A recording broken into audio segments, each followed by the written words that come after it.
एक राजा के दरबार में एक बहुत ही होशियार मंत्री हुआ करता था। इस मंत्री के पास हर समस्या का समाधान था और राजा कोई भी फैसला इसके सलाह के बिना नहीं करता था। इस कारण दरबार के बाकी लोग उस मंत्री से जलते थे। एक दिन राजा ने मंत्री से कहा, यार मंत्री, तुम बहुत समझदार हो, लेकिन तुम्हारा लड़का बहुत मूर्ख है और उसे कुछ भी समझ नहीं है। मंत्री को यह बात अच्छी नहीं लगी और उसने राजा से पूछा, महाराज, आप ऐसा आखिर क्यों कह रहे हैं? आपको क्या लगता है मेरा लड़का मूर्ख है? राजा ने कहा, हर सुबह मैं लोगों से मिलने जाता हूँ, तब तुम्हारा लड़का भी वहाँ होता है। मैं उससे हर दिन ये पूछता हूँ कि सबसे ज़्यादा कीमती क्या होता है, सोना या चांदी? वह हर बार चांदी कह देता है। यह सुनकर दरबार के सभी लोग हंसने लगते हैं और मंत्री को इस बात का बुरा लगता है। बिना कुछ कहे मंत्री सीधा घर चला जाता है और अपने बेटे से पूछता है। मंत्री अपने बेटे से पूछता है कि तुम मुझे ये बताओ, दोनों चीज़ों में से क्या ज़्यादा कीमती होता है, सोना या फिर चांदी? तो मंत्री का बेटा तुरंत ही उत्तर देता है कि पिताजी, सोना दोनों में से ज़्यादा कीमती होता है।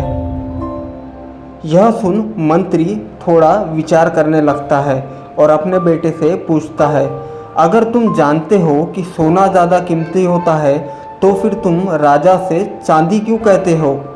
उस पर मंत्री का बेटा तुरंत बोलता है, पिताजी, हर सुबह राजा मुझे 2 सिक्के देता है, एक चांदी का और एक सोने का, और मुझसे पूछता है जो ज़्यादा कीमती है उसे चुनो। मैं हमेशा चांदी का सिक्का लेता हूँ, क्योंकि जब मैं सोने का सिक्का लूँगा तो राजा मुझे ये सवाल पूछना बंद कर देगा, फिर मुझे रोज़ चांदी का सिक्का नहीं मिलेगा। हालांकि राजा को हंसी आती है जब मैं कहता हूँ कि चांदी सोने से ज़्यादा कीमती है, और वह हंसते हुए चला जाता है। मुझे यह रोज़ चांदी के सिक्के मिलते रहेंगे और मैं यही चाहता हूँ। यह सुनकर मंत्री अपने बेटे पर गर्व महसूस करने लगे और समझ गए, भले ही लोग उसके बेटे को मूर्ख कहे, लेकिन उसका ज्ञान ऐसा था जिसे एक समझदार व्यक्ति ही समझ सकता था। अब जब भी कोई मंत्री के बेटे को मूर्ख कहता तो मंत्री मन ही मन हंसता और चुप हो जाता।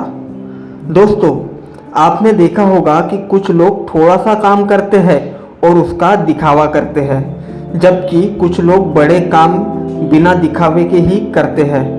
अगर आप जानते हैं कि आप जो कर रहे हैं वही सही है, तो ये मायने नहीं रखता कि लोग आपको मूर्ख या पागल कहें। दुनिया अक्सर उन्हें पागल कहती है जिन्हें वो समझ नहीं पाती। तो अगर आपको ये कहानी पसंद आई तो इस वीडियो को एक लाइक ज़रूर करें।